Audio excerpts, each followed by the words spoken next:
You'll never believe what I've learned.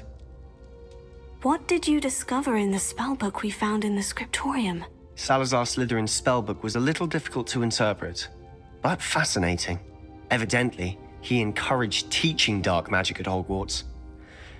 Neither the Imperious Curse nor the Killing Curse was unforgivable during his time. He believed students should be prepared to use dark magic when necessary, not to fear it. That's why we had to use Crucio to gain access to the scriptorium. He didn't want his knowledge shared with anyone who was afraid of the power of dark magic.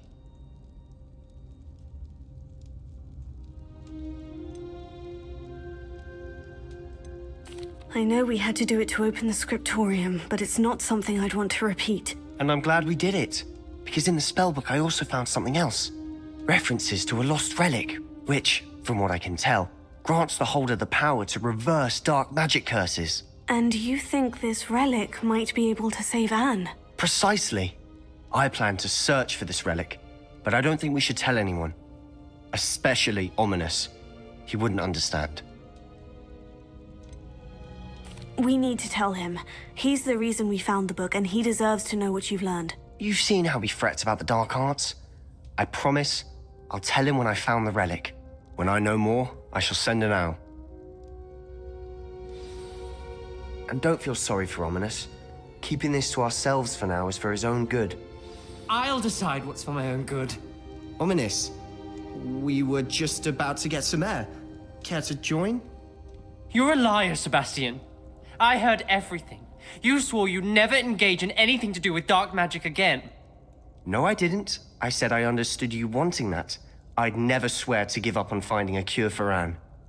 You don't know when to stop, do you? I know when not to stop. Leave this alone, Ominis. I'll be on my way.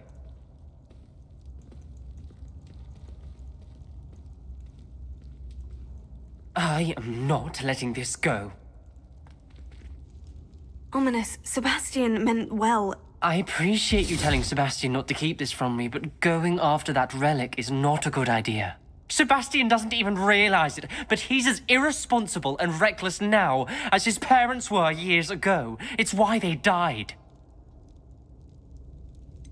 I knew his parents died, but I never heard what happened. Mr. and Mrs. Sallow were professors. Spent nearly every waking moment in the cellar library. Noses buried in books. Anne and Sebastian were upstairs when it happened. They heard a sudden crash and ran downstairs, but it was too late. Their parents had crumpled to the floor. A defect with the lamp in the cellar caused the room to fill with an undetectable toxin. Sebastian and Anne were helpless. They had no magic yet. What a horrible story. It is. That's why I can't understand Sebastian's recklessness. I've practically lost Anne. I cannot lose Sebastian too. Please avoid anything to do with that spellbook. Some references Sebastian mentioned in the book do worry me. I'm glad you understand. I hope Sebastian pursues this no further. But if you think he might, please let me know. It would mean a lot.